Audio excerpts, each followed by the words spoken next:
नमस्कार, 10 बजे के समाचारों में आपका स्वागत है। मैं हूं विजय श्रीवास्तव। समाचारों में सबसे पहले बात होगी हेडलाइंस की।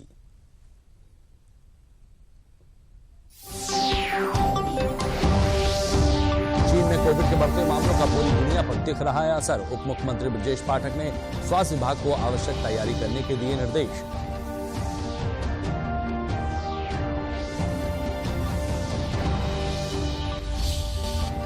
हाईकोर्ट के निर्देश पर निकाय चुनाव पर आज तक रोक। ओबीसी आरक्षण मामले की याचिकाओं पर इलाहाबाद की लखनऊ खंडपीठ आज भी करेगी सुनवाई।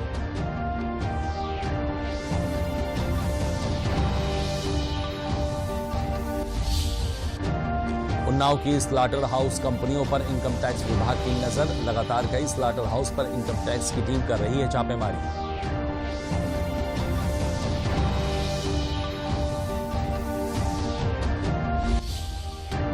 और उत्तर भारत में ठंड का कहर। प्रदेश में ओढ़ी कोहरे की चादर, पारा गिरा नीचे। गरीबों को ठंड से बचाने के लिए सरकार ने रैन बसेरा और अलाव जलाने के दिए निर्देश।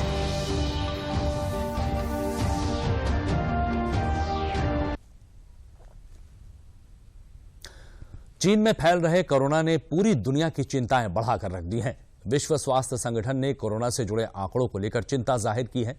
विश्व स्वास्थ्य संगठन के महानिदेशक टेड्रोस एडहानोम घेब्रेयेसस ने बुधवार को एक बार फिर चीन से इस महामारी की उत्पत्ति को बेहतर ढंग से समझने के लिए अनुरोधित डेटा को साझा करने के लिए कहा है।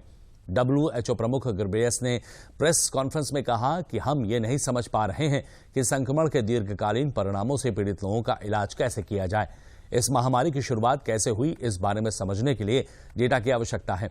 उन्होंने कहा कि हमने चीन से आंकड़ों को साझा करने का अनुरोध किया। WHO के प्रमुख ने कहा है कि जमीन पर स्थिति का व्यापक जोखिम मूल्यांकन करने के लिए WHO को रोग की गंभीरता, अस्पताल में भर्ती और गहन देखभाल इकाइयों के समर्थन की आवश्यकताओं के बारे में अधिक विस्तृत जानकारी की आवश्यकता है।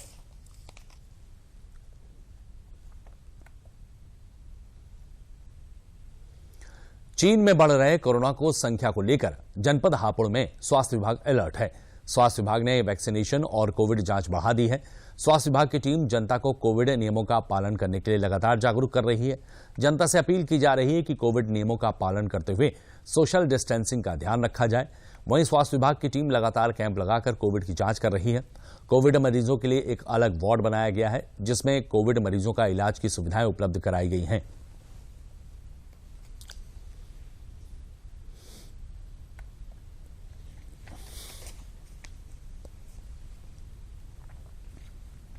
हमारे यहाँ जैसे ही ये चाइना वाली हमारे पास खबर आई है तो शासन से भी निर्देश हमें प्राप्त हो चुके हैं।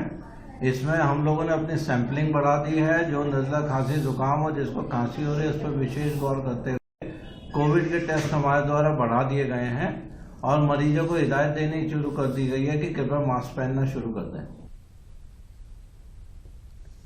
उप मुख्यमंत्री ब्रजेश पाठक ने चीन में बढ़ते कोविड के मामलों को देखते हुए प्रदेश में अलर्ट जारी किया है। प्रदेश में कोविड को लेकर सतर्कता बढ़ा दी गई है। चीन, जापान, अमेरिका, दक्षिण कोरिया और ब्राजील से आने वाले यात्रियों की एयरपोर्ट पर जांच के निर्देश दिए गए हैं। आने वाले यात्रियों की स्वास्थ्य विभाग की टीम की निगरानी करेगी और इन्हें होम आइसोलेशन में 14 दिन रहना होगा। पॉजिटिव लोगों की सैंपल की जीनोम सीक्वेंसिंग का प्रयोगशाला में भेजा जाएगा ताकि कोरोना के नए वेरिएंट का पता लगाया जा सके। सभी सीएमओ और चिकित्सा शिक्षा विभाग के अधिकारियों को कोरोना से बचाव के लिए सभी उपाय करने के निर्देश दिए गए हैं। एयरपोर्ट के साथ रेलवे स्टेशन और बस स्टेशन पर भी कोरोना की जांच के निर्देश दिए गए हैं। अस्पतालों में पर्याप्त मात्रा में ऑक्सीजन उपलब्ध रहे, इसके लिए अधिकारियों को निर्देश जारी किए गए हैं।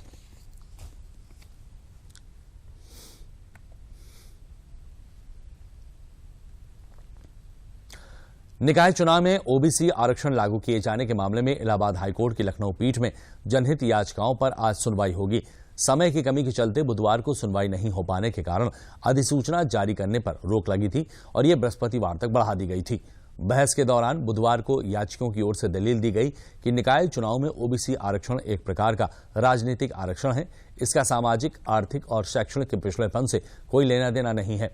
ऐसे में ओबीसी आरक्षण तय किए जाने से पहले सुप्रीम कोर्ट की दी गई व्यवस्था के तहत डेडिकेटेड कमेटी के द्वारा ट्रिपल टेस्ट कराना अनिवार्य है। आज हम लोग की तरफ से यही ऑब्जेक्शन रखा गया था कि जो स्टेट ने जो एम्पेरिकल डाटा जो ऑनरेबल सुप्रीम कोर्ट ने जो सुरेश महाजन में जो कहा गया है उस प्रोसेस को फॉलो नहीं किया है, क्योंकि स्टेट से ये अननोटिस रह गया है। ये अभी मई का ऑर्डर है ऑनरेबल सुप्रीम कोर्ट का, तो ये अननोटिस रह गया है स्टेट की तरफ से, तो उस पे हम लोग कर रहे हैं। ऑनरेबल कोर्ट इसको देख रही है और उसको कल के लिए इसको फर्दर हियरिंग के लिए। और बुलेटिन में वक्त है एक छोटे से ब्रेक का। चेक जाना पड़ेगा। अरे गेम छोड़ के 1 महीना हो गया कंप्लेंट किए हुए, बैंक रिफंड ही नहीं कर रहा है। कंप्लेंट करनी है। अरे बैठिए बैठिए यहीं से कर लीजिए आरबीआई के ऑम्बुड्समैन को। कैसे? आरबीआई अधिकृत बैंक, एनबीएफसी या डिजिटल लेन देन के जितने भी प्लेटफॉर्म्स हैं उनकी शिकायत आप कर सकते हैं घर बैठे बैठे आरबीआई के सीएमएस पोर्टल पर। ये हो गया चेकमेट। कंप्लेंट करेंगे क्या? आरबीआई कहता है जानकार बनिए, सतर्क रहिए। उन्नाव जनपद में कई बड़े स्लॉटर हाउस में 90 दिनों के अंदर 6 बार आईटी टीम ने अलग अलग स्थानों पर छापेमारी की है। रुस्तम स्लॉटर हाउस में आईटी टीम ने छापा मारा है। अधिकारियों और कर्मचारियों के मोबाइल फोन टीम ने जब्त किए हैं। ये छापेमारी रात तक जारी थी। टीम ने कंपनी के सभी गेट बंद करवाकर छानबीन शुरू की। इनकम टैक्स की टीम को टैक्स चोरी में क्या मिला, इसकी पुष्टि अभी नहीं हुई है। इससे पहले भी एओवी ग्रुप और एमएचए ग्रुप पर इनकम टैक्स की टीम छापेमारी कर चुकी है और लगातार 72 घंटे तक कंपनी में जांच चलती रही है। इनकम टैक्स की टीम पुख्ता सूचना के आधार पर छापेमारी करती है।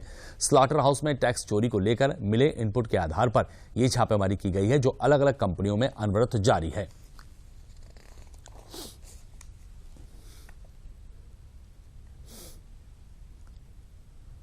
मुख्यमंत्री योगी आदित्यनाथ की अध्यक्षता में कैबिनेट की आज बैठक होगी। लोक भवन में शाम 4 बजे होने वाली बैठक में ग्लोबल इन्वेस्टर समिट से जुड़े मुद्दों के साथ करीब 1 दर्जन से अधिक प्रस्तावों पर चर्चा होने की संभावना है। बैठक में जीआईएस 2023 के लिए विदेशों से रोड शो को लौटे मंत्री मुख्यमंत्री के सामने अपने दौरे का प्रस्तुतिकरण भी देंगे।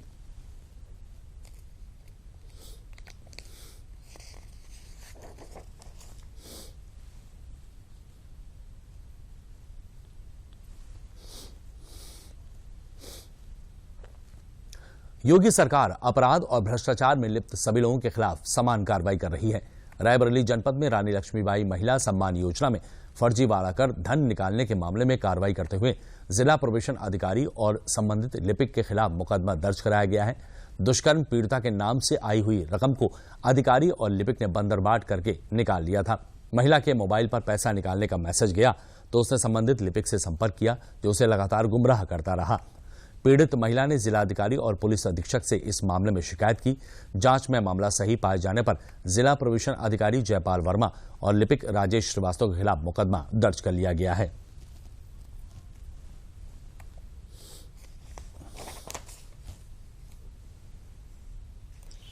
विगत कुछ दिनों पूर्व आवेदिका श्रीमती रेणु तिवारी निवासिनी सत्यनगर कोतवाली, उनके द्वारा एक प्रार्थना पत्र दिया गया था कि उन्होंने अपनी पुत्री की शादी हेतु जिला प्रोबेशन कार्यालय में संपर्क किया था और शादी हेतु अनुदान के लिए बैंक ऑफ महाराष्ट्र में जो प्रोबेशन कार्यालय के कर्मचारी हैं उनके द्वारा उनका खाता खुलवाया गया। उक्त खाते में जो धनराशि आई वो 30,000 की जगह 3 लाख आई, जो उनके द्वारा बताया गया कि वो किसी और मद की थी और वह धनराशि किसी तीसरे व्यक्ति के द्वारा निकाली जा रही थी। उक्त प्रकरण की जांच जब मेरे द्वारा की गई तो पाया गया कि बैंक में जो डॉक्यूमेंट्स लगे हैं वो कूट रचित थे और उसमें खाता किसी और के नाम पर है, आधार किसी और का यूज किया गया था और उसमें पैसा किसी और के द्वारा निकाला जा रहा था। प्रथम दृष्टया मामले में सत्यता पाए जाने पर इसमें कोतवाली नगर में मुकदमा अपराध संख्या 908 पंजीकृत कराया गया है, जो जिला प्रोबेशन अधिकारी और वहां के एक संविदा कर्मचारी हैं उनके विरुद्ध पंजीकृत। फतेहपुर जनपद में मुख्यमंत्री युवा स्वरोजगार योजना बेरोजगारों को आत्मनिर्भर बना रही है। जनपद में कई लाभार्थी इस योजना का लाभ लेकर अपनी आर्थिक स्थिति मजबूत कर रहे हैं। सिविल लाइन निवासी शालिनी मौर्य ने इस योजना के तहत अपना व्यवसाय स्थापित किया। लाभार्थी ने बीटेक की पढ़ाई करने के बाद नौकरी की आस छोड़कर अपना रोजगार स्थापित किया। पूंजी की कमी बैंक ने दूर की और 20 लाख रुपए का ऋण इन्हें प्रदान किया गया। आज ये इंटीरियर और एक्सटीरियर वुड कार्विंग वर्क की मशीनें लगाकर अपना व्यवसाय कर रही हैं और अन्य लोगों को रोजगार के अवसर भी प्रदान कर रही हैं।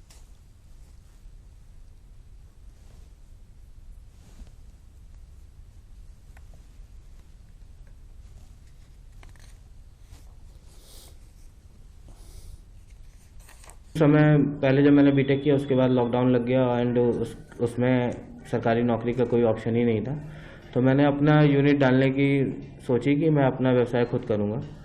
तो जिसकी वजह से मेरे पास अमाउंट की भी दिक्कत थी, तो मैं सरकारी योजना लाभ मिला और उससे मैंने लोन करवाया जो लगभग 22 से 25 लाख का होना था, वो मुझे मिला। उसी से मैंने अपनी यूनिट डाली और यूनिट मुझे काम करने में यहाँ अच्छा लग रहा है और इसकी लगभग मुझे इनकम भी अच्छी मिलती है, जो कि ईयरली लगभग वही 5 से 6 के लगभग पहुँच जाती है अभी फ़िलहाल, क्योंकि नई यूनिट है और अपने यहाँ कई लोग काम भी कर रहे हैं इसमें। यहाँ पे अभी 3-4 महीने हुए हैं काम करते हुए और यहाँ पे जो कटिंग होती है उसकी ग्राफिक डिज़ाइन होती है पहले सॉफ्टवेयर पे, फिर उसके बाद मशीन पे जाती है और फिर कटिंग होती है। तो ये काम करता हूँ मैं और कहीं ना कहीं मुझे यहीं जनपद पे रोज़गार मिला है। माननीय मुख्यमंत्री जी की अति महत्वाकांक्षी योजना मुख्यमंत्री युवा स्वरोजगार योजना के अंतर्गत जनपद में एमएसएमई सेक्टर से संबंधित उद्योगों की स्थापना का लक्ष्य सरकार द्वारा निर्धारित किया गया है। इसके अंतर्गत वर्तमान वित्तीय वर्ष में 31 उद्यमियों को 104 लाख मार्जिन मनी की वित्तीय सहायता बैंकों के माध्यम से कराई जा चुकी है और इसके अंतर्गत अपने जनपद में सिविल लाइंस में शालीन मौर्य जी ने बहुत ही खूबसूरत उद्यम की स्थापना की, जिसमें कि वुड कार्विंग का कार्य किया जाता है तथा अत्याधुनिक मशीनों के द्वारा वो किसी भी छवि को उसका पृष्ठांकन उसी रूप में आधुनिक तकनीक के प्रयोग करते हुए इसको लेज़र कटिंग के माध्यम से लकड़ी के ऊपर बहुत खूबसूरत तरीके से कर देते हैं।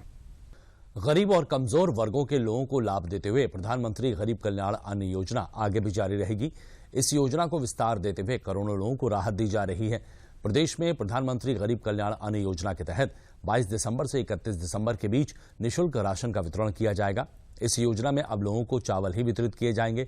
इसको लेकर आयुक्त खाद्य और रसद ने सभी जिलाधिकारियों को निर्देश जारी कर दिए हैं।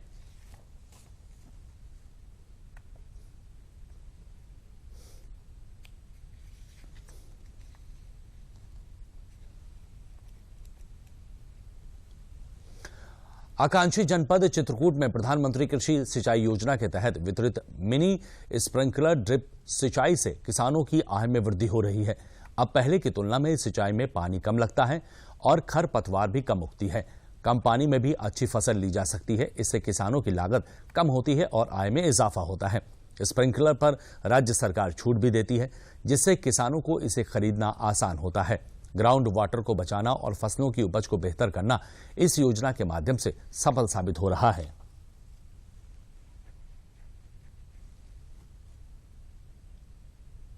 जो पानी अधिक लगता था, तो अब इसके स्प्रिंकलर सेट की वजह से हमें दिक्कत नहीं है, ना खेत में पानी भर जाता है, अब बढ़िया बराबर जो है फसल में पानी पड़ जाता है। पानी की बहुत बचत होती है। पहले हम लोग सिंचाई करते थे तो वो ट्यूबवेल से सीधे पानी खेतों में गिरता था, तो उससे पानी बहुत लगता था। हमको पानी की कम आवश्यकता है। सरसों मान लीजिए, जैसे ये लगा हुआ है हमारा, इधर देखिए, तो सरसों में चूंकि जब स्प्रिंकलर हम चलाते हैं तो इसमें कीड़े बहुत सारे पहले लगते थे। आज ये वर्षा टाइप होती है तो इसमें कीड़े नहीं लगते हैं और फसल पहले की अपेक्षा ये 2 गुनी हो जाती है। इस योजना के अंतर्गत portable sprinkler, rain gun, mini drip, micro, ये सारी योजना संचालित हैं। इसके अंतर्गत अनुदान सामान्य कृषकों के लिए पोर्टेबल और रेन गन में 65% की अनुदान है और लघु सीमांत कृषकों के लिए 75% का अनुदान है। जनपद कासगंज की सभी 423 ग्राम पंचायतें पूर्णतः कंप्यूटरीकृत हो चुकी हैं। कंप्यूटरीकृत होने से ग्राम पंचायत स्तर पर हो रहे सभी विकास कार्यों का गेटवे एप्लीकेशन के माध्यम से भुगतान किया जा रहा है। परिणामतः भुगतान सहित अन्य कार्यों में पारदर्शिता आ रही है।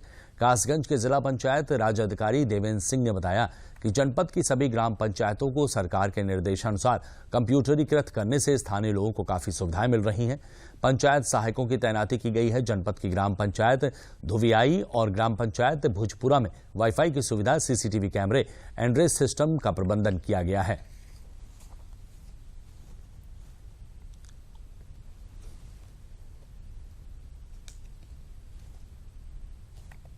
मैंने अपनी ग्राम पंचायत धुवियाई को आदर्श ग्राम पंचायत बनाई है।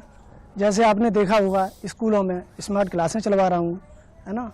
हैंड वॉश, टाइल्सीकरण, पेंटिंग और मल्टीपल हैंड वॉश ये लगवाए हैं, सीसीटीवी कैमरे लगवाए हैं और पंचायत घर में वाईफाई की सुविधा दी है। ग्राम पंचायत में कंप्यूटर लगा हुआ है और कंप्यूटर के माध्यम से जो जन तक की जो सुविधा है सरकार की वो पहुंचाई जा रही है। और मैं माननीय प्रधानमंत्री का धन्यवाद करता हूं, क्योंकि सबसे पहला उनका जो मुद्दा है कि ग्राम पंचायत स्वच्छ और सुंदर साफ सुथरी रहे, तो इस पर सरकार को बार बार धन्यवाद दिया जाए उतना ही कम है। क्योंकि माननीय जैसे मुख्यमंत्री महोदय का भी सपना है कि हर ग्राम पंचायत डेवलप हो, अच्छे विकास कार्य हो, और उसी आधार पर हम लोग काम भी कर रहे हैं। और हमारे विकास खंड में 57 ग्राम पंचायतें आती हैं। इन 57 पंचायतों में हर एक जगह जो है पंचायत घर बन चुका है। जैसा कि माननीय प्रधानमंत्री जी का, माननीय मुख्यमंत्री जी का आदेश है, निर्देश है, उनके परिपालन में हर एक पंचायत से जो आवश्यक जन सुविधाएँ हैं, जैसे जन्म मृत्यु प्रमाण पत्र जारी कराना, सारी पेंशन स्कीम का आवेदन यहाँ करना, उनको स्वीकृत कराना, या अन्य किसी प्रकार की जो शिकायतें हैं जो ग्रामीण लोग बाहर जाके किया करते थे, जिलाधिकारी महोदय के पास जाते हैं या जो है तहसील स्तर पर जाते हैं, वहाँ न जाकर अपना कोई भी शिकायत है ग्राम पंचायत स्तर पर जो है कर सकते। बरेली के रोहेलखंड विश्वविद्यालय में 21 दिसंबर से 25 दिसंबर तक चलने वाले नॉर्थ जोन अंतर विश्वविद्यालय पुरुष वॉलीबॉल प्रतियोगिता का शुभारंभ किया गया। प्रतियोगिता का उद्घाटन प्रदेश सरकार के खेल और युवा कल्याण मंत्री गिरीश चंद्र यादव ने किया। 6 दिन तक चलने वाली इस प्रतियोगिता में 80 विश्वविद्यालय की पुरुष टीम प्रतिभाग कर रही है, जिसमें हरियाणा, दिल्ली, पंजाब, हिमाचल प्रदेश, उत्तर प्रदेश और उत्तराखंड के विश्वविद्यालय शामिल हैं। प्रतियोगिता के पहले दिन अमेठी यूनिवर्सिटी और शिमला यूनिवर्सिटी के बीच पहला मैच खेला गया। इस अवसर पर खेल और युवा कल्याण मंत्री गिरीश चंद्र यादव ने कहा कि प्रधानमंत्री नरेंद्र मोदी और मुख्यमंत्री योगी आदित्यनाथ का प्रयास है कि देश में अच्छे खिलाड़ी तैयार हों और जो देश का नाम रोशन कर सकें।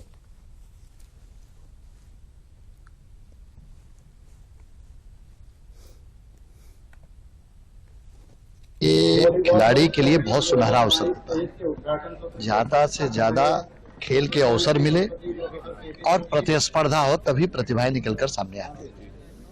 एक तरह से कि एक बहुत अच्छा प्रयास है। इसमें देश भर से हमारे प्रतिभाग करने के लिए विश्वविद्यालय स्तर के खिलाड़ी आए हुए हैं और जो उसमें विजेता होंगे वो विजेता हों, उनको मेरी बहुत ढेर सारी बधाई है और शुभकामना है। खेल की दिशा में माननीय प्रधानमंत्री जी के मार्गदर्शन में, उत्तर प्रदेश में माननीय मुख्यमंत्री जी के नेतृत्व में खेल की दिशा में जो भी मूलभूत इंफ्रास्ट्रक्चर की आवश्यकता देश में खिलाड़ियों को और प्रदेश में खिलाड़ियों को, वो हमारी सरकार उपलब्ध करा रही है। आने वाले दिनों में भी जो भी इनकी आवश्यकताएं होंगी खेल की दिशा में आगे बढ़ने के लिए, हमारी उत्तर प्रदेश की सरकार उनको उपलब्ध कराएगी। और बुलेटिन में अब रुख करते हैं ठंड और कोहरे से जुड़ी हुई कुछ खबरों की ओर। उत्तर भारत में ठंड के बढ़ने के साथ ही लोगों को घने कोहरे का सामना करना पड़ रहा है। मौसम विभाग ने आने वाले दिनों में शीतलहर के बने रहने की चेतावनी जारी की है। वहीं श्रीनगर सहित कश्मीर घाटी में कई स्थानों पर न्यूनतम तापमान गिरकर मौसम के सबसे निचले स्तर पर पहुंच गया है।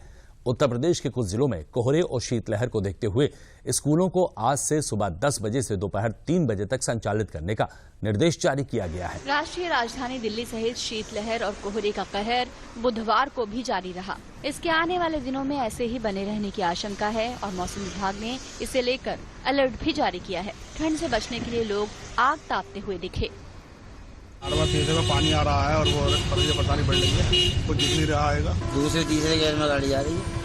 दिसंबर माह के तीसरे सप्ताह में बुधवार को धर्मनगरी काशी में पहली बार घने कोहरे की चादरों ने सुगम आवागमन को बाधित कर दिया। शीतलहर और कोहरे के कारण एक ओर जहां कड़ाके की ठंड पड़ रही है, वहीं इससे यातायात व्यवस्था भी चरमरा गई है। कई स्टेशनों पर ट्रेन अपने निर्धारित समय से कई घंटों की देरी से चल रही है। लोग अपने गंतव्य पे समय से नहीं पहुंच पाएंगे, उनको शारीरिक कष्ट, मानसिक कष्ट, किसी डॉक्टर को दिखाना है तो उससे परेशान है, ये सब तो हो ही रही है। वहीं उत्तर प्रदेश के गोरखपुर में घने कोहरे के कारण तेनुआ टोल प्लाजा और बाघागाड़ा 4 लेन के बीच कुछ वाहनों की टक्कर हो गई। यहां 6 गाड़ियां आपस में टकरा गईं।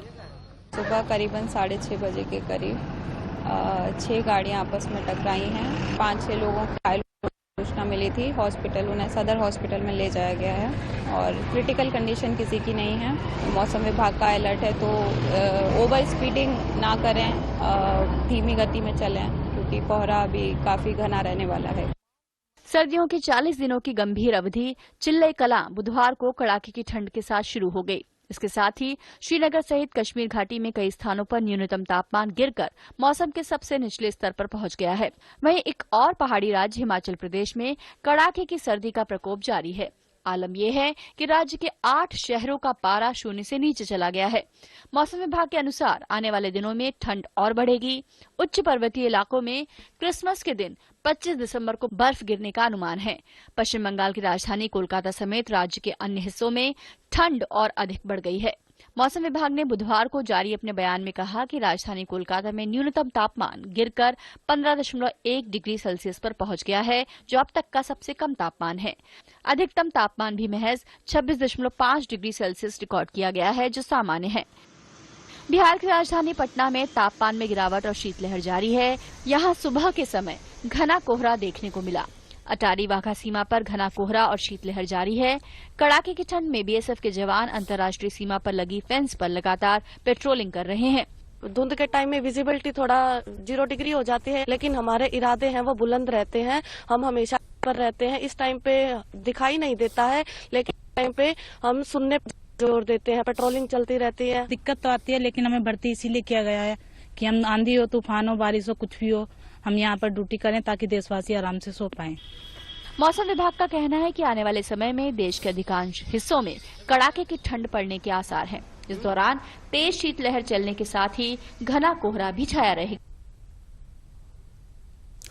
इसी बीच लोगों को ठंड से बचाव के इंतजामों को देखने के लिए प्रदेश के समाज कल्याण मंत्री असीम अरुण देर रात कन्नौज भी पहुंचे।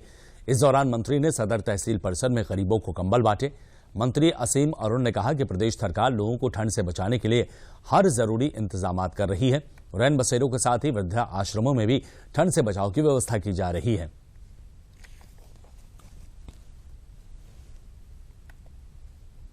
कंबल वितरण आज तहसील कन्नौज में किया गया है। ये तो एक छोटा उपाय है। इसके अलावा रैन बसेरे ऐसे पूरे कन्नौज जनपद में 11 बनाए गए हैं।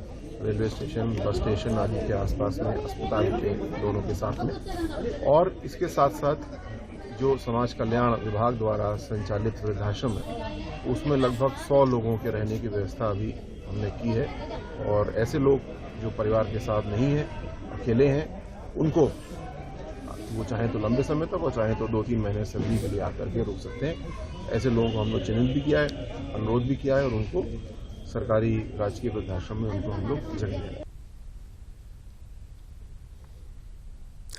उत्तर प्रदेश जर्नलिस्ट एसोसिएशन के प्रदेश मंत्री आई सिन्हा और मूल अधिकार एसोसिएशन के राष्ट्रीय प्रवक्ता सलील कुमार मिश्र ने मुख्यमंत्री योगी आदित्यनाथ द्वारा गरीबों के लिए भीषण ठंड और कोहरे को देखते हुए प्रदेश में रैन बसेरे और अलाव जलाने की व्यवस्था का निर्देश देने के समय पर लिया गया एक महत्वपूर्ण निर्णय बताया है। उन्होंने मुख्यमंत्री का आभार जताते हुए कहा है कि भाजपा की सरकार के दौरान गरीबों और बेसहारा लोगों का विशेष ख्याल रखा जा रहा है। उन्होंने उन्नाव में भी रैन बसेरे और अलाव की व्यवस्था करने के लिए स्वयंसेवी संस्थाओं और पत्रकारों से सहयोग करने की अपील की है।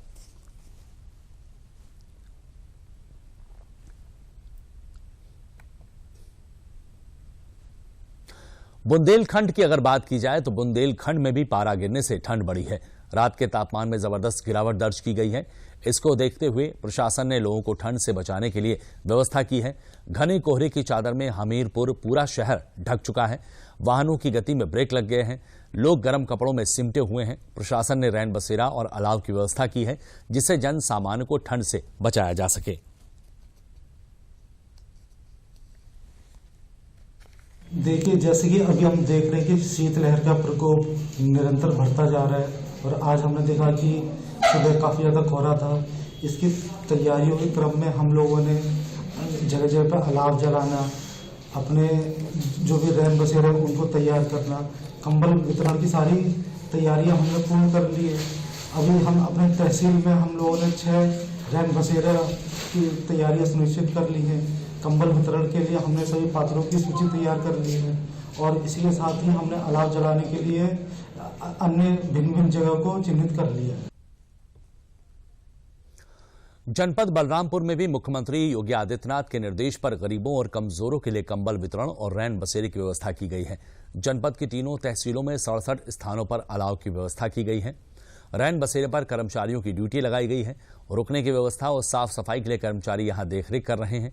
जिला अधिकारी ने रैन बसेरे और गौ आश्रय केंद्रों का निरीक्षण किया है। वृद्धा आश्रम में जाकर अपर जिला अधिकारी के नेतृत्व में कंबल वितरित किए गए हैं। जिला अधिकारी ने तीनों तहसीलों में सार्वजनिक स्थानों पर अलाव जलाने और जरूरतमंदों को कंबल वितरण करने के निर्देश दिए हैं, जिससे ठंड के प्रकोप से लोगों को बचाया जा सके।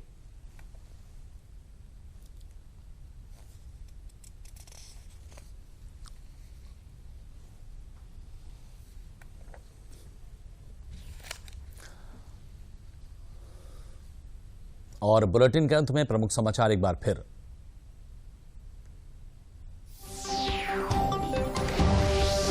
चीन में कोविड के बढ़ते मामलों का पूरी दुनिया पर दिख रहा है असर। उप मुख्यमंत्री ब्रजेश पाठक ने स्वास्थ्य विभाग को आवश्यक तैयारी करने के दिए निर्देश।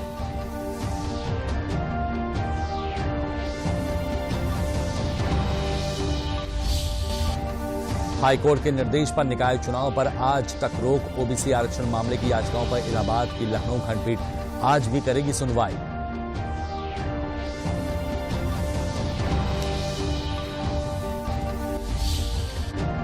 उन्नाव की स्लॉटर हाउस कंपनियों पर इनकम टैक्स विभाग की नजर। लगातार कई स्लॉटर हाउस पर इनकम टैक्स की टीम कर रही है छापेमारी।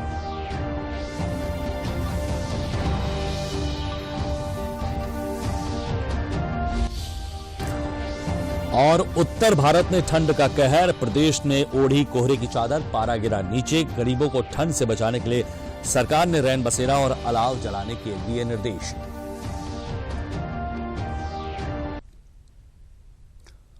तो 10 बजे के बुलेटिन में फिलहाल इतना ही। दीजिए इजाजत।